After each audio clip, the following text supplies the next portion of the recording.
आज से लोगों ने अपने घर में अपने पितरों के लिए ब्राह्मणों का भोजन, ब्राह्मणों को बुलाकर उनको भोजन कराना प्रारंभ कर दिया होगा।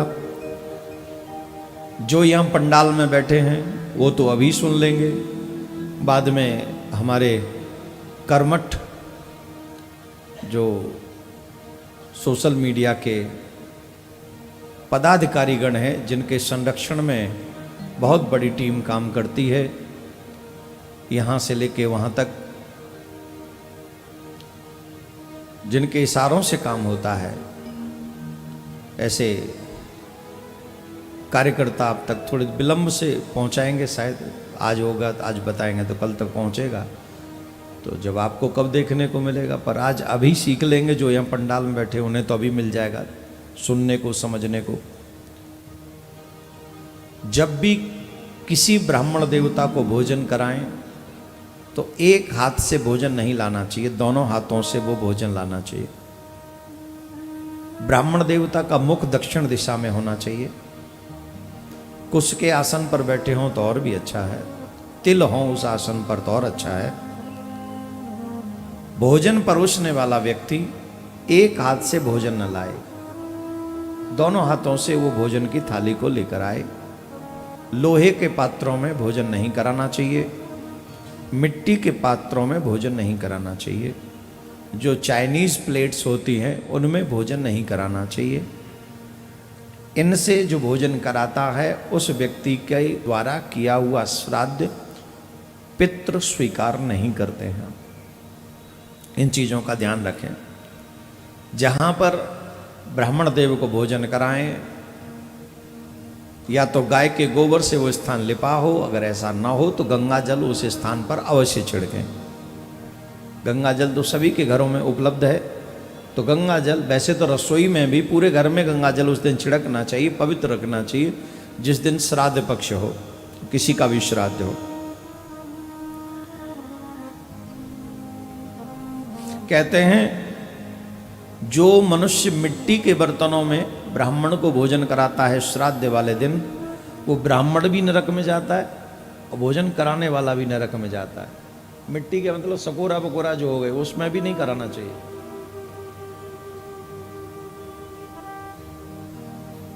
ध्यान रखें। ये छोटी छोटी चीजें हैं जो कि पितृ कार्य को करने में, देखिए देवी देवता हमेशा भाव देखते हैं और पितृ हमेशा क्रिया देखते हैं, कर्म देखते हैं। तो पितरों के कार्य में ज्यादा सावधानी रखनी चाहिए, ये हमारा शास्त्रों का मानना है। तो इसलिए मिट्टी के पात्रों में कभी भोजन नहीं कराना चाहिए। सिर ढककर, पगड़ी आदि बांधकर, दक्षिण की तरफ मुख करके और जूता पहनकर जो भोजन करने से वह अन्य राक्षसों को मिलता है, पितरों को नहीं मिलता है। अर्थात सिर ढककर नहीं भोजन करना चाहिए, सर पे पगड़ी नहीं बांधनी चाहिए, जूता पहनकर तो मतलब ही नहीं बनता, भोजन नहीं करना चाहिए। जो अज्ञानी मनुष्य अपने घर में श्राद्ध करने के बावजूद भी दूसरों के घर में भोजन करता है, वह पाप का भागीदार होता है, उसे श्राद्ध का कोई फल नहीं मिलता। अर्थात जब आप अपने घर में किसी का श्राद्ध कर रहे हो तो फिर हमें भोजन किसी और के घर में जाके नहीं करना चाहिए। पितरों का प्रसाद वो जो है वो अपने ही घर में हमको अवश्य लेना चाहिए, क्योंकि वो प्रसाद हो गया आपके घर में। ब्राह्मण देवताओं को गरम गरम भोजन कराना चाहिए, ठंडा नहीं। और बहुत अच्छा लॉजिक दिया इसमें। गरम भोजन क्यों कराना चाहिए? बोले जब ब्राह्मण देवता गरम गरम भोजन करेंगे तो बोलेंगे नहीं। और नहीं, इसमें लिखा है, मैं ऐसे अपने मन से नहीं बोल रहा हूं। जितनी देर ब्राह्मण भोजन करते समय नहीं बोलेंगे, प्रसाद के गुण नहीं गाएंगे, अच्छा बना या ऐसा नहीं बोलेंगे, उतनी देर आप ही का पितृ भोजन कर रहे होंगे। आपको यह समझना चाहिए। अब ऐसा ना हो कि चूल्हे पे से उतारते ही पकड़ा दो, बोले खाओ। गरम इतना हो कि मतलब थोड़ी उंगली भी समझ में आ रही हो क्या गर्म है और जीभ को भी पता चले, तो फिर वो ब्राह्मण देवता उस समय ये नहीं कहेंगे बड़ा स्वादिष्ट बना है, वो कहेंगे बहुत ज़्यादा गर्म है, तो बोलेंगे ही नहीं, वो खाते ही रहेंगे और उस समय पितृ उसे स्वीकार करेंगे, ऐसे इसमें लिखा है। फल फूल और पेय पदार्थों को हमेशा ठंडा ही देना चाहिए। जब तक अन्न गर्म रहता है तब तक ब्राह्मण मौन होकर भोजन करते हैं, और जब तक वे भोजन पदार्थ गुणों का, जब तक भोजन पदार्थों का वो गुणों का वर्णन नहीं करते तब तक पितृ लोग ही भोजन करते उनके रूप में वहां पर।